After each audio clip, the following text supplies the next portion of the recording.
Hi, you're listening to Boggy Talk, Faith Conversations in the Mud, a resource of Church on Bayshore. Well, hello, and thanks for joining us today on Boggy Talk. Yeah, we have more room at the table because we don't have any special guests today. I mean, we've been together, but it feels like a reunion, Yes, doesn't it does. Yeah.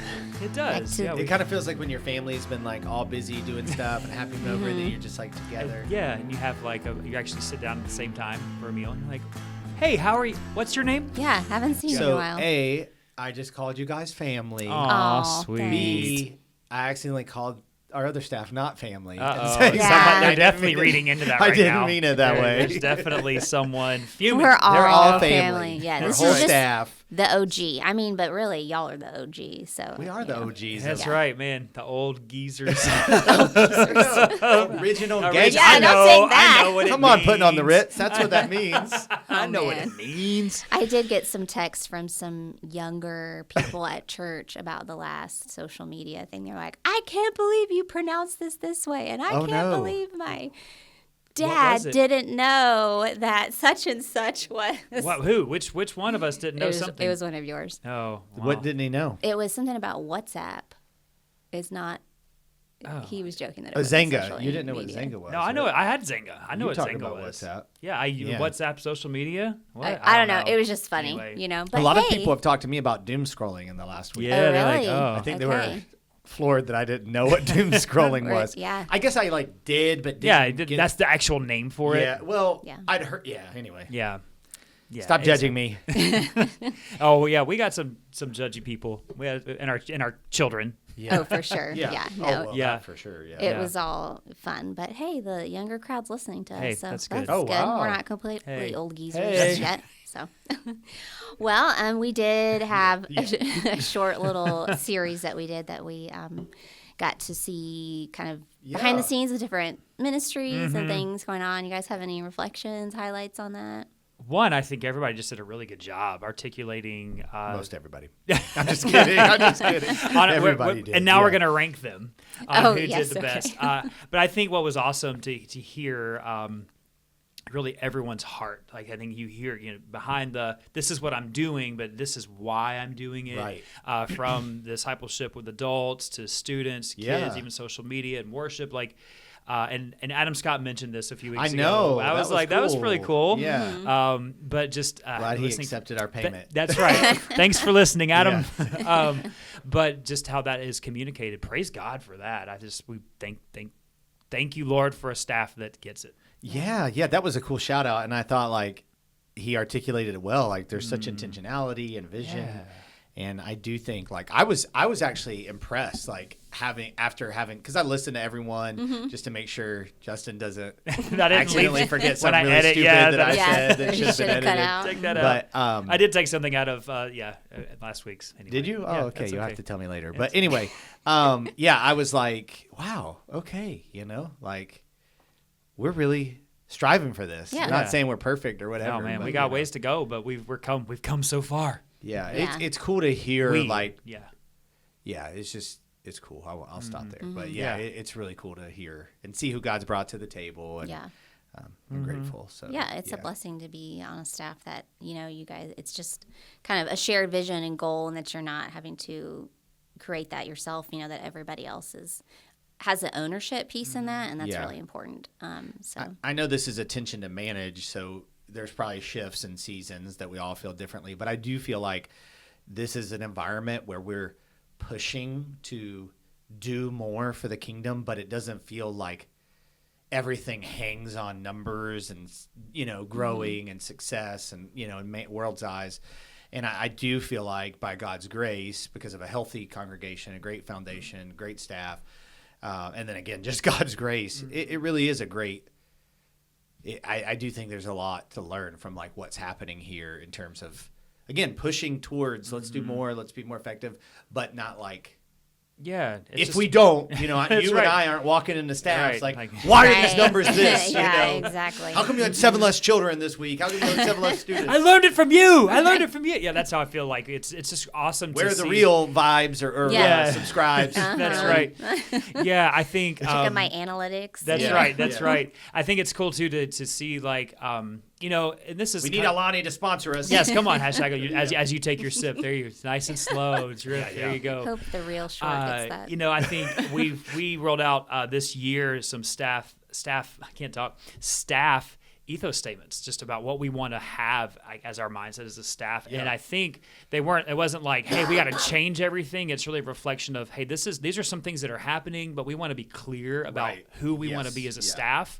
And I think what's great is some of those are starting to pop up in random conversations or just in our talk when we're evaluating. And even reflected somewhat in how people were sharing on Boggy Talk. One of the first one is that everything begins and ends with discipleship. And I think you heard, maybe not those explicit words in everything, but you heard that theme in everyone's talking about their ministry, that this is about making disciples. This is about reaching people. It's good. Thankful for that. Yeah, that's good stuff. Did you like it, Kelly? Was it fun? Yeah, it was great. Okay. I mean, She's like, it was not y'all. No, it was great, and I like the games, and I think it's just always neat to see people's hearts. And I work kind of in the middle, the back part around everyone, and so it's just cool to be able to celebrate what's going on in their ministry and them and all the hard work. And so Kelly gets the most office noise of anyone because you are literally in the middle of everyone, or outside the comment, where all the cubicles are, and you have a good handle on how everyone actually works and their personalities. Some people are like, it's just because I'm like this. And Kelly's like, actually, you're not like that. That is not how you work. Oh, no. It's good. I love being back there. The stories we can tell. The stories, Secret safe with me, guys. Anyway. You're not in earshot distance of Steve's ringtones, though. I can hear his ringtones this whenever is true. I think we all can hear this. We all can hear. Oh, you can? His Yeah. watch, Back in his there? laptop, and his phone all woof at the same time. Yeah. Okay. Everywhere. Oh, man. Well, how are you all doing since You both looked at me like I'm supposed to answer I don't first. know. Fine, I think. Leading into the week of Easter, it's a hectic week this week for sure, with additional logistics, rehearsals, heading up the gym for concurrent services, which, by the way, is not a live stream. There will be a live band over there. So just a lot, but I think also grateful, thankful. We, in our home, we're getting ready for graduation, which is wild. That's a big amidst wow. all the other things that are happening with all the other children and their, things they've got going on, not just activities, but in life. So, there's never a dull moment. Yeah. Baseball season, our family doesn't do, hasn't for several years. So it's like we're home for dinner together as a family more. Okay. And pretty much after spring break until summer. So it's really a sweet season for us. Yeah. Summers used to be that way, but now we're all traveling and all over the place. So we're not necessarily together. So this is kind of like a little more steady time for me. And so I'm doing well. I'm grateful for that. And then, excited about this weekend. I mean, so we have Good Friday. I just think it's such a meaningful celebration of what Christ has done for us and who we are in Christ. We actually have some baptisms coming up this Saturday at the beach. Nice. About at least 5 people getting baptized who have needed to. And so that's going to be sweet on Saturday morning. And then, of course, Easter. And I'm just proud of our church because the effort that's put in and the people that are invited, and hopefully everybody's praying for them one at one. And cool. I have 3 at 1, and one just like randomly texted me. I haven't texted. I know. I know. So, I'm like, wow, okay. Yeah. There it is. There's the softball. Really That's right. I know, God answers those prayers. I think, why are we sometimes like, oh, we're surprised? Like, we shared that in life group last night, and 3 different people talked about how, like, the conversation started itself. Like, they didn't even have to initiate the conversation with the person they were. Holy Spirit. Yeah, exactly. One at work, one at school, and one at the gym. So, Wow, that's cool. That's awesome. It is. It's very cool. Yeah. It's a neat thing, too, I think, because it just reminds us, and we always need to be in that posture, but, to be asking the Lord to just awaken our eyes to people out there. And when you have that perspective, it really changes everything and how you interact with anyone, people that you know and that you don't know. So it's encouraging to me, and I'm like, I need to do this all the time. How are you?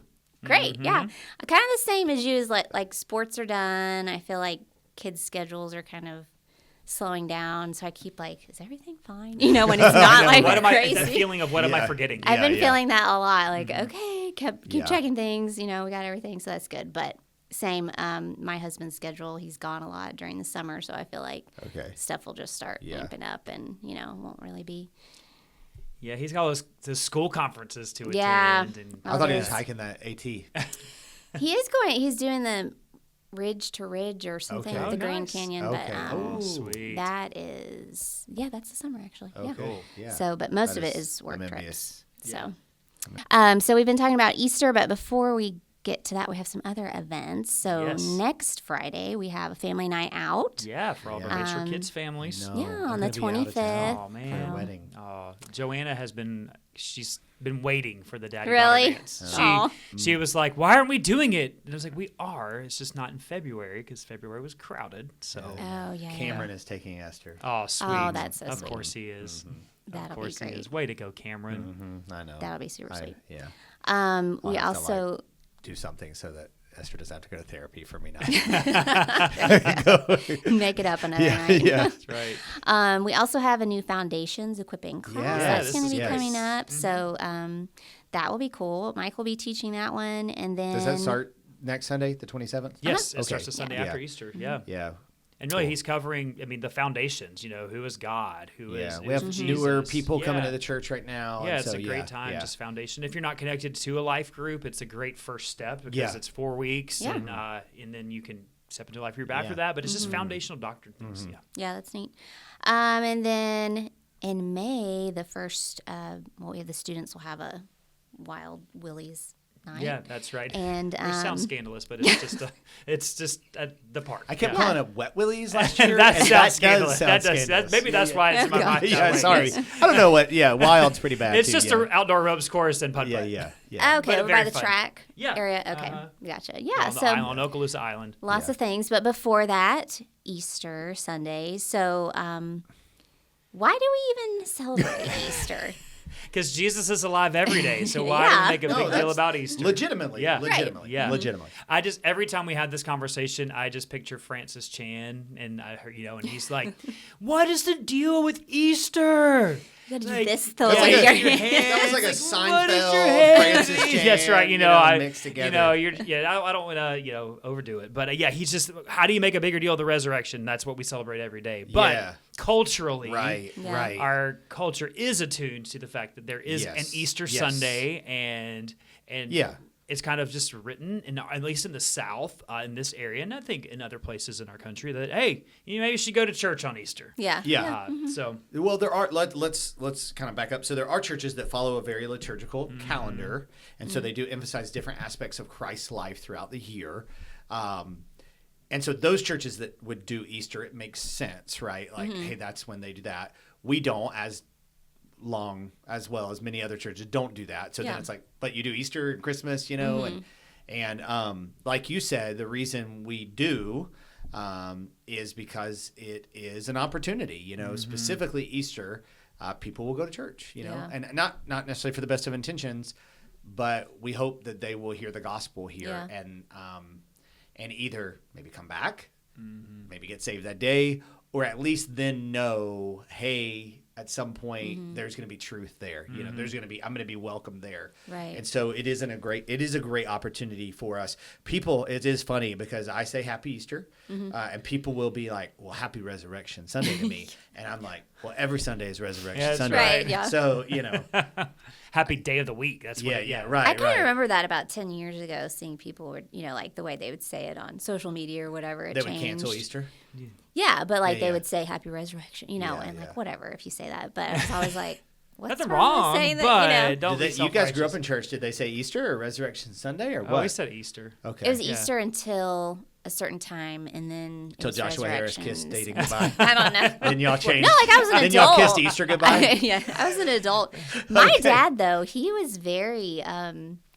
He was so funny, and I mean, this kind of goes along with the next question, but we would celebrate Easter, but he would not let my mom let us get candy or do any of the, bunny you stuff. know, like the Eastery, like Yeah. the bunnies and anything like that. And I just remember like, what, you know, is, but he was just, he's not like that as much now, but he was very like, didn't want to decorate that way or whatever. It's so. because if they lied to you about Santa and Easter, then you would think they were lying about Jesus, I too. guess. Well, we never did Santa. That was like the ever, argument, so. right? And Mm-hmm. do you know, have you ever met anyone who's like, yeah, I'm not a Christian because my parents lied to me know. about Easter It's and just, Santa? It's just, it is I don't funny. think so. I've not. No. It's like Our reason for not doing Easter baskets was much more pragmatic. One is just that we would forget, and we were just like didn't have money to buy this It extra is candy, and we don't expensive, need extra candy in our house anyway. I'm a so. little tired. Yeah, on Easter I'm like, Sunday, it's just not so worth I'm it, like, I'm not putting Yeah. effort. Usually, my parents like do. They come over and do stuff with the kids Yeah. for that. So, and now most of my kids are too old to care. we but- do like egg hunts after we had that kind of stuff. 'Cause that's fun. That's fun when you're older. Yeah. You know, like your kids are older. Like our teenagers still like. You to still do like that. egg hunts? I like to. Okay. I like to hide the eggs for my kids. Make it hard. Yeah, that you is know, it's just fun. Anyway, yeah. So yeah, I mean, I get it that there are Christians that are like, about that kind of stuff because of the pagan ties and all that. I get it. I just think, I think we've talked about this before on Boggy Talk. It's one of those things. I think there's a liberty there, and agreed. Yeah. So you're probably Bayshore at the end of the day probably isn't going to be the church for you if you're like hard on like we shouldn't celebrate anything cultural. Right. Yeah, there are like, churches out yeah. there. If you want us to have the Easter Bunny here on Sunday, you're going to be disappointed. Well, yeah, and right. if you think that we shouldn't do anything special, you're going to be disappointed. Right. So. Yeah. Right, That yeah, makes yeah. sense. So what will it look like here then? Lots of Can I expect? pastels. We're going to have an Easter hare and not a bunny. So that's what it's going to look like. We're going to just rename it. So Have Easter hair? like a rabbit. Oh, hare. I thought you meant everyone's hair was going to be. special haircut. He's gonna have a special No, haircut. Hare. I got you. Okay. He's got his spring That's hair. right. I got Oh, sweet hair on my that's mustache right, here. If you're listening, So just- Justin is that's right. sporting a mustache Just now. wait until the Easter hair. That's right. Oh, so what's it going to look like here? I mean, a lot like a normal Sunday because we celebrate the resurrection every Sunday. We have 3 worship services, 8, 9, 30, 11. They're all identical, not different styles. We do have a concurrent service happening in the gym at 9:30 and 11. There will be live music over there. We have a band that'll be over there, as well as the sanctuary, kind of doing the same That's songs, new. just a That's different new. arrangement. Yeah, It yeah. won't just be a straight up live stream. The preaching, the sermon will be live streamed over there, but recorded and played. But that's just because Hologram, right? That's right. We Yeah. have Hologram. Yeah. we've invested a lot of Okay. money in this awesome projector. Yeah. That will make it look like you're popping up Oh, from okay. the ground. Okay. It'll be great. Awesome. And really, we're asking some of our regular attenders to just commit to being there. One, to like prime it, so when people do have to go in there, it doesn't feel empty. 2, just to make space in the sanctuary for those who would come and just want to be part of that. We have a photo booth because what is Easter without a photo booth? Gotta have photo. Yeah, it'll be Happen, located in right? our courtyard area. It's going to be great. Our communications department's made it awesome, and beyond that, I mean, what else do we say about it? It's like a normal Sunday. James is going to preach. It'll be about the resurrection, about our need for Jesus. I usually wear a jacket on Easter. And You usually wear a I mean, jacket. yeah. New shoes for Easter. That's Nice. about There you it. go. Yeah. We'll have the worship team, band, choir, all the things. Yeah. People It's be. going to be yeah. great. Yeah, and people will be excited. I mean, Yeah. there is an Yeah. excitement about Yeah, that day. there is. Yeah. That is cool. No life groups. No life life groups. groups on No life Sunday. groups. That's Okay. true. Yeah. If you can serve one and attend one, that'd be awesome. Yes, yeah. Yeah. So if you've not signed up to serve, Connect team needs people, parking team, and kids ministry. So Yeah. I'm excited about the concurrent thing. I think that's great that you guys have added the live music. That yeah, makes and a coffee. difference There will for be people. coffee over Coffee there in too. Oh, there. yes. Yes. This is Yes, huge, there will you be guys. coffee. Coffee. Yeah. Okay. So I'm actually going to be preaching live in there. Yeah. So I can I start got coffee. Next time I'm getting coffee. Okay. Yeah. Okay.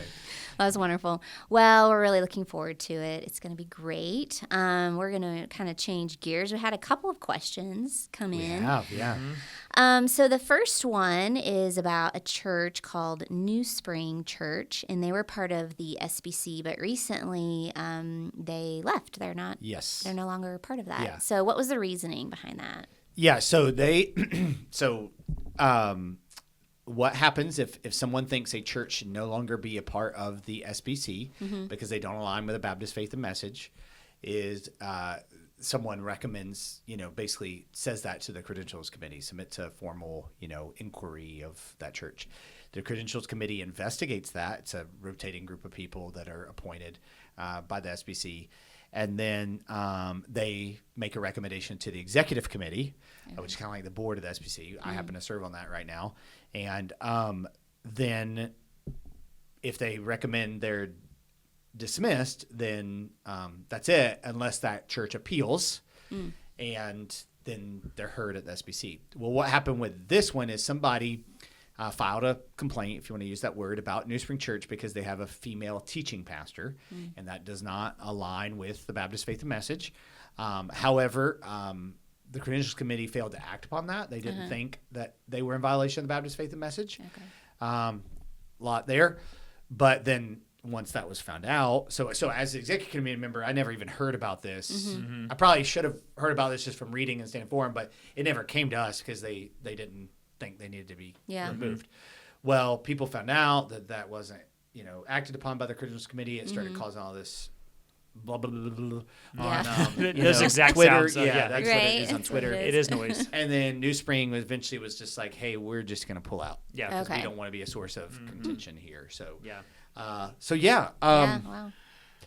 What do you think? My reaction was, oh, they were SBC. I know. It's like Elevation when they pulled out too, right? Yeah. I didn't realize I think there's that. a couple of factors. I mean, that's a great synopsis of the story, and I think a piece of this too is like they come off as like, hey, we don't want to cause drama, which I think is probably genuine. They don't want to cause dissension, but also it's a large church, massive, and I think their perspective is, we don't really need the SBC, like Elevation. We don't really need to be a part of it because they probably are doing their own things. They're funding their own mission. It may not be, we're not getting into whether it's what the best or the best practice. I don't I don't even know. Right. But the cooperative effort that was required from them, it just probably from their perspective is like, it's just why would we continue when this is the deal? Yeah. You have there's probably a bigger picture, which we're going to talk about the SBC for a few weeks leading up to the SBC this year and following the SBC. So I'll probably save some of that for then, but there's a bigger picture of like the cooperative program and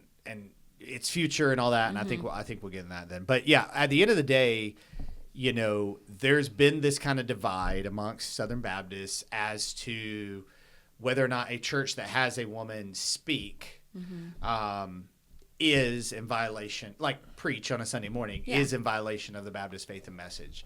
I think the consensus amongst Southern Baptists is if she's in a role of like teaching pastor, they are in violation of the Baptist Faith and Message. And they have her labeled as teaching pastor on their church. So this isn't like, I was talking with a pastor last week who's like, we have a woman, she speaks every couple months in our church. She's not a pastor, but we feel like benefit, for her to share from God's word. That's debated too, but this is kind of even a step further than that. So I would say that the consensus, the majority of Southern Baptists do believe, hey, this isn't a Baptist. Yeah. This isn't a Baptist practice. Right. And so, there was people defending, but it's like she's literally listed as teaching pastor on the. It's not like they were trying to hide it. Yeah. They were like, that's what she does. And In their defense, basically, that group says that amongst Southern Baptists, their senior pastor is the only role that has to be a man. Yeah. And the Bible really never makes a distinction between like that senior pastor, lead pastor title, like isn't really there. Right. So like we're kind of getting into this like debate about something that's not necessarily in the Bible. So So I would say that they were in what's the right word? I don't want to say defiance. Violation. They were like, not in compliance. Practicing consistent with the Baptist Faith and Message, nor were they practicing consistent with what they would have been voted out. Yeah, and I think on their end too, they're probably like, we're going to do this. So rather than stay and call it, we don't want to fight. We don't. We're not trying to. We're doing it, and then we're not going to change, and you're not going to change our minds. You're going to practice this way. So it just wouldn't make sense for them to stay. Yeah, right. So it makes sense that they left. Yeah, and this comes back to the issue like most Baptists do not think that churches that have women teaching are a bunch of people who are going to hell. However, they don't convictionally believe that should be practiced in the Bible, based on the Bible. and therefore they're not Baptist, you know? Right, So yeah. like, that's There you go. there's a lot Yeah. more nuances. I But bet, that's kind yeah. of what happened and what I Yeah. think about it. Yeah. Well, I guess it's positive that it didn't completely blow up. You know, Yeah. maybe. Yeah. Now we're not even get into Perry Noble, the former yeah, pastor of he that was. church, Yeah, and that was how a wacky, and crazy. weird and all that Man, I is, heard him yeah. speak one time, and there was like a lot of red flags with him just speaking at a conference. Like, The funniest Perry Noble thing, you know, he's just interesting guy, and he's has a very regular social media presence, and he was like doing this like reel on Instagram or whatever. His dog was using the bathroom in the back of the reel. Oh, yes, man. I do remember that. Yes, he didn't even know. People lit him up for wow. that, you know. So He didn't delete that it. probably Come summarizes like, Yeah, yeah. I want to be careful There's there. more but- to that whole yeah. picture. Well, that's crazy. Oh, man. Yeah. Well, we had another question. There's an organization called Send Relief, and they're a ministry that's funded through the SBC's cooperative program. They, I guess, recently entered a contract, and it's a financial contract with the U.S. State Department and World Relief. Sorry, Yeah. I'm reading this. And what they're doing is they're helping international refugees, and they're settling them in Boston. So I guess there's a lot of debate about this Send Relief, which is SBC. I don't know, collaborating, working together, whatever, Yeah. with a state entity. yeah. So what are your thoughts I mean, on so that? this was posted on a blog that was sent to us, and basically what the person on this blog is saying is that they're in violation of that. I can't read Roman numerals very well. I think it's 17, the religious liberty. That is 17. That is Good 17. job. Look at that. I remember that. Basically saying there's a statement in there that says the church should not. This is what's highlighted on in his blog. Basically, there's a statement in that section of the Baptist Faith and Message that says the church should not resort to the civil power to carry on its work. And so, I mean, I think he's trying to make the case that the church is doing that, resorting to the government to do its work. Yeah. And the Send Relief, is not a church, but it is part of the SBC, and churches. It is this arm that helps churches like ours and other cooperating churches do ministry work like this that we probably could not do on our own. So it really comes down to how you define resort to the civil power, and I think you were about to say something, then I'll say something. Okay. I was just going to say I think that, I mean, I read that as the church is abdicating its responsibility to the government to do something and saying we're not involved, and that is not what's happening here. Like they are doing it, and the government's saying we recognize this as a need too, and we have funds available. And Send Relief is saying, all right, we'll do the work. I mean, what I don't know is what stipulations are involved in it and what is limiting about receiving funds. And that's not highlighted in the article. I do know that sometimes with federal funding, there are limitations. However, oftentimes there's not, specifically when you get at the state level. But even with federal funding for programs like this, there usually are not stipulations for faith-based organizations. there's not. And so basically saying the government's saying, hey, we know that there is a need to help these refugees, and they need help. And we recognize there's a lot of organizations who are already doing it, who will do it way more efficiently and effectively with these funds than the government will. So here's the funds, go do the work. Yeah. Now, another point he brought up is that the church should not be held into account to the government, basically. So I'm sure that there is accountability in this. They have to report how they use their funding, but that doesn't mean the church is the Send Relief is subject to this. Right. So I think what's happening here is there's an agenda, and there is a parsing of words to fit that agenda. Right. And I think it's okay. Yeah, I think there's a lot of layers to this. So, and this hasn't picked up like major news or Twitter feed or whatever. In fact, how we ended up with it was a local guy who is always trying to cause fire. Not the person who sent us the question, but the guy who shared. He's always trying to get attention. Like, look at me, listen to me, listen to what I have to say. He's always trying to start something. And I don't mind saying that, and I won't say his name. But anyway, so had this been the Trump administration, this person would have never who blogged this or who shared this blog. Not the person who asked us a question, but the people, I won't call them celebrities because they're not famous, but you know, the author. There is that bias. Religious organizations have taken government funding to assist what they're doing forever. I mean, since our nation's inception. Yeah. And so this is not uncommon. This is not the first time. Send Relief, which is a part of NAM, IMB, this specifically NAM, you know, this is not the first time they've done that. What Justin said was very accurate. It doesn't mean they're held accountable or there's even stipulations.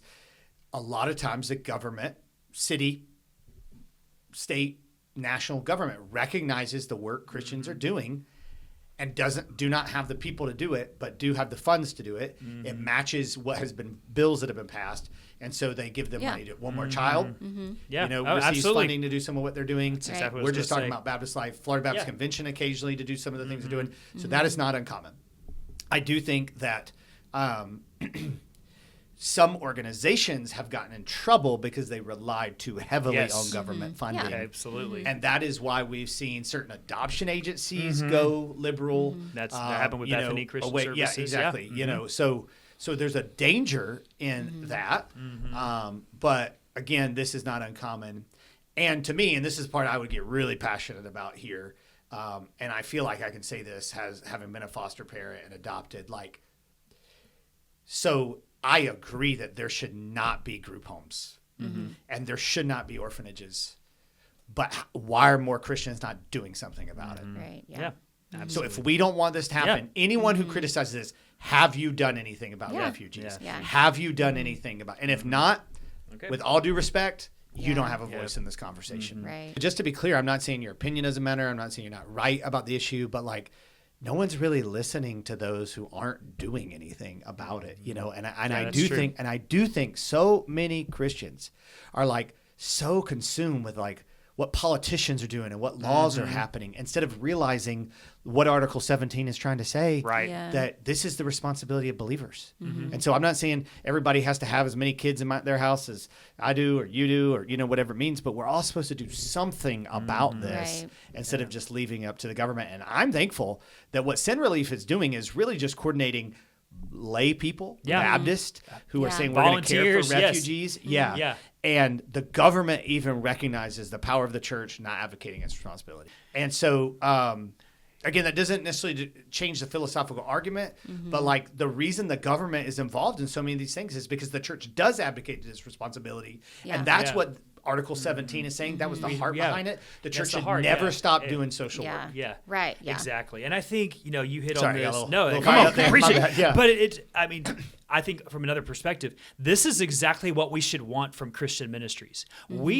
We should conduct ourselves with such high standards and such great care and such great reach that the government is like, yes, please do this work and we'll fund it. I mean, that happens. I mean, think in the state of Florida with you mentioned One More Child. I mean, the state of Florida actually has appropriations for One More Child, who is explicitly Christian, explicitly gospel focused, has appropriations in our state budget for them to do anti-trafficking work. And they're not only doing that in Florida, they're doing that in Tennessee and Ohio and Guatemala. And they have other countries coming to them saying, we need your expertise. So why would we not want this to happen? You know, as long as there's nothing, you know, that's restrictive to the mission and heart. I mean, I know what's going to happen. They're going to continue to share the gospel and help these families not just resettle, not just flourish, but ultimately, should they receive, find Jesus. Right. And I think should we not want that, you know? And that does happen. Even to take it into a smaller scale, even our church here in this community, meeting needs of the community. We do it because, we want to meet those needs, but we want people to know Jesus. Right. And so when we held Night to Shine and we opened it up to the chamber and people gave money, like not everybody who sponsored that event was a believer. Yeah. But they gave and they're invited to see what's happening. And so there's just this great opportunity here that I think we can't miss out on. Yeah, there's a statement that I've heard, you know, we live in a very conservative area that I've heard people use that says with the shekels come the shackles. And like, that's not a biblical principle. It's not in Proverbs, you know. So like I would say that a better way to say it would be with the shekels could come the shackles. And so like that's absolutely true. We need to be aware when Biden's administration or Trump's administration or whoever, a person in our church is like, hey, I want to give some money. Like, But what is, yeah. you know, you can't Or the buy string me. is You know, we attached, have to be aware of that, but that doesn't mean we can't, you know, Right. accept that. You Yeah. know? Yeah. So like, because like there's Christian schools won't accept Pell Grant, you know, and I get it, you know. Yeah. Our church returned the PPP money. I don't know if you know this, but like all these churches in our community got millions. Yeah, Right. our church returned it Millions because of we dollars. did not. Yeah, And I was like, why are we returning this? But I got outvoted, you know, and I didn't really have a voice, but like I was like, whatever. But Yeah. like they just didn't want there to be any, you know, connection Yeah, to it at yeah. all. Yeah. Yeah, I think the article seemed a little, saying it was a Trojan horse was kind of strong. Like, Strong and language. if you look at the actual article that's referenced, I feel like, and you guys pointed to this, the tone behind it is more protection for the church, also saying that, and this goes back to, our country being founded. The reason Yeah. why we left England was Right. for religious liberty, Right. and they didn't want a state church telling them what they had to do. Right. And that's how the background that I read that article, not Yeah. saying that we can't ever work together. Right. It's just saying that they don't need to have control over Right. right. the Right. church. Yeah. So, anyways, We both have strong opinions. Both go yeah, fired up. yeah. Hey, Yeah, yeah. it's great. It's good to know. It's good. So another question, Mm-hmm. completely different subject, but we sponsor some pastors in India, and just a lot going on over there, some persecution. Mm-hmm. Yeah. How are you hearing that people have been going through that? How they're Yeah, actually, I handling spoke it. with them this morning before we recorded this, and incredibly hopeful. I mean, so much better than we would probably. They are. I mean, there is increasing hostility, persecution in that country.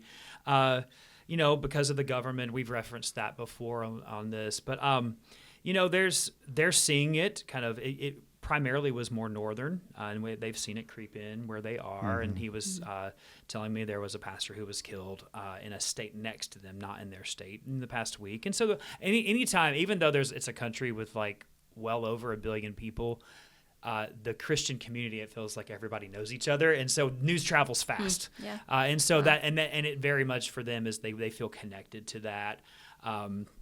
The individual pastors that we've supported have experienced being chased out of villages, violence. One was held hostage for 24 hours with threats, and so I think, but they're just incredibly hopeful, and it's really not deterring. Actually, I think it fuels them for their mission, and they continue to go hard and. Yeah, reaching people. In fact, one of the things that he shared with me this morning was how they have 2 long existing churches that he has pastored for a while, that he has new leaders raised up to take over so that he can multiply. It's like, that's just awesome. Yeah. What great thing. So they are hope-filled, but I think it shows that the support and encouragement that we as a church give is vital. Yeah, absolutely. Yeah, I think it all kind of like ties together in the sense that like we typically think like what the church needs is, administration in our country that's going to favor us for the gospel to go forth. Now, do I want to vote for laws that are, favorable to the church? Of course, Yeah. but God doesn't need any of that, and I remember, conversations with people in India where, government funding wasn't necessarily going to what the church was doing, but like secular funding was going to what the church was doing. Cause like, they see what Christians are doing Yeah. and they admire that. And so, I think.